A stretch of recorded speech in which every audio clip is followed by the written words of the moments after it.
Hello guys, today in this video I will show you how to change Task Manager data update speed in Windows 10 or 11.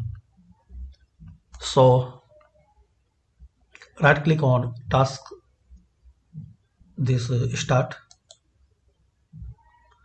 and open Task Manager.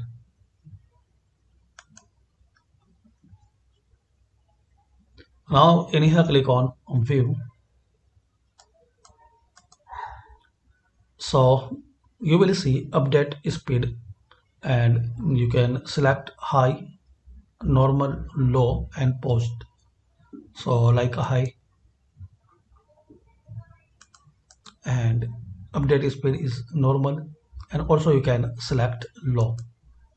So guys, it's very easy and simple steps you can speed up Task Manager data.